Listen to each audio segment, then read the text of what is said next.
Welcome back to the channel, guys, girls. Got Joe's Mark III Focus RS back in, returning customer, as you can see. Right. So we've done quite a few bits and pieces on this, Timmy, haven't we? Yeah. With regards to, I think, he wanted to switch over to different software, because when he first bought the car, it had some, I think it was, well, a competitor's software on it. I'm not going to mention what software it was, but anyway, so we got off that straight onto the Revo Stage 2, because he had already had the supporting mods to go with it, you know, the hardware, so that was pretty straight. The only thing that he didn't have was the intake side of it, so we put as you can see, cracking intake, the Revo one. We've run it on our own development demo car as well, carbon fibre, yeah, it's very simple, looks the business, and you know, got all these joiners and whatever with it, so yeah, so that's all good. Right, it's in for its annual service. This particular time, we've already done the cooler running plugs in it last time, so that's all been done. So this one is just going to be pollen filter, the Castrol Edge 040 fully synthetic oil. Okay, you see some plug moisture, oil filter obviously, and we're going to change the gearbox oil because it's time for that now.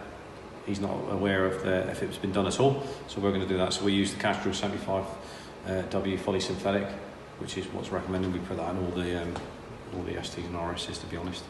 All right, so that's that. So I just thought we would start the video around the front here, so you can see under the bonnet and all that sort of stuff. To me, yeah, way in there. Right, so if you want to go that way, we'll get the brakes, mate. As you're, yeah, so that's it. We better talk about them. So for viewers that haven't don't know about the score with Joe's brakes, so he was the first one to have our 395 kit fitted. So 395mm disc. He's gone for the race groove, which is just a straightforward, basic configuration on the disc, as you can see. It's the most popular, to be honest. Caliper, which is the same caliper as what you'd see on the 400.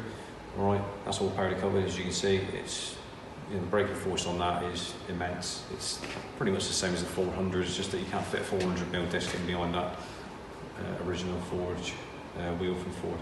Just one thing. But the S2500 pads, got the brake lines to go with it, the super formula brake fluid, everything to go with it. I mean, the rears, so we've done a few kits of them now, so that's the spatial belt built into the studs, 50mm equivalent, and you can sort of like see that because that's built into the spatial belt. You go to the rear look, to me. Yeah. That's still got the original rear setup for the moment, and we put that's got a 15mm hub-centric spacer on the back. Okay, but what we've done there is we've took the disc from Joe's car with original, sent them away to high spec, and they race grooved them to match the fronts. DS2500 pads in the rear, stock, obviously set up, braided lines. So it's the best setup you can have if you want to retain the standard rear brakes. All right, but as you can see, that it's sort of like pretty much bang on with the spacing. Okay, so this is where we said many a times you've got to get all your measurements right. You can't just guess it. All right, and he's got standard shocks, but he runs 20mm H&R springs. He's going to be coming off that soon and going to the same setup as what we've got on ours and Phil's in Thomas's M520, which you can see in the background there. To me, I don't know if you want to see that. All right, so you've got Monty's there, and then you've got Thomas's there, which is quite extensive work that's being carried out on that, which we'll share with you. I think you would have seen that on previous videos, but we'll update you on that as we go. But just on the wheels, so we have the wheels, they're coming like a satin black from factory. He's had his gloss black, powder coated in gloss black. The guys up at Exeter, Marsh Barton, I think it's called, I can't remember the name of them, some sort of refurbishment or wheel company, I can't remember the name. But they do a superb job. They do a lot for the guys in the RS Owners Club. I mean, some of them are quite meticulous, as you know. But yeah, so he's pleased with that.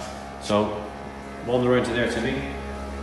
Yeah. So this is just a service kit. We thought, well, what's easiest? The floor's, free, so we'll do that. So benches are already occupied. Okay. So you've got Carlos in the background there. All right. So anyway, usual thing, like we said, 040 Castrol Edge, that's what's recommended, that's what we put back in it. Okay, we always tend to go with manufacturer's recommendations, and the same with the Castro transmission, Simtrans that you can see there. Pollen filter, oil filter, sun plug moisture. Right, so this is the other thing we should do. Phil, I was going to say Phil then. No, it's not Phil's, is it? This is a black one, this is a blue one. What am I talking about? Joe, that's it. Fuel filter, he wanted a fuel filter change. So what I said to him, I said, look Joe, just have a little think about it. Maybe instead of just changing it to the standard fuel filter, which is the tank, it's the inline one, change it for, you know, radium,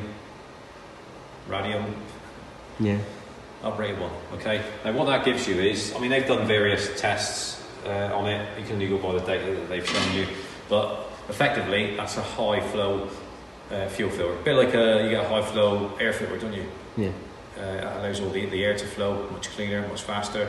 That allows the fuel to flow much cleaner, much faster. Stainless steel internals inside of that, all the gauze, all right, which is going to aid performance. Of course it is, because it's going to give you a better flow. It means that you're going to get more efficient fuel into the engine.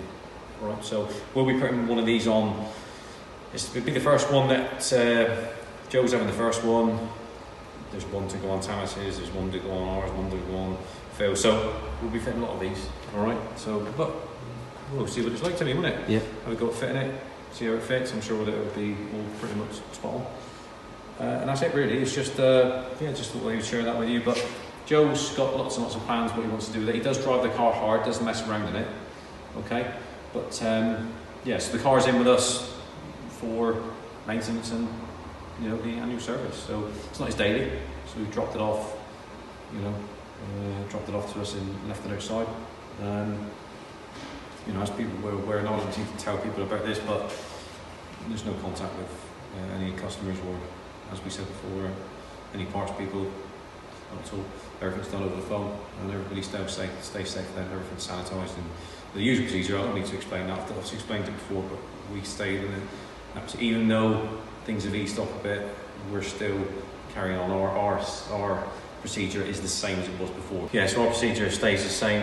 If viewers want to know, the social distancing is still in place, even with the staff. So, you know, we're aware of that. You know, with our masks and our gloves and whatever, we're very sensible. So nothing changes there. All right. So each individual is going to do their own, feel comfortable doing what they want to do. But that's what we're doing. All right. So that's it. So that's it about Joe's. There's no, you know, we'll crack on with that. And it's just to show you what we're up to. That's all. All right. So if you usual thing, make sure you subscribe, hit the bell notification button, comments down below, and thanks for watching. See you soon.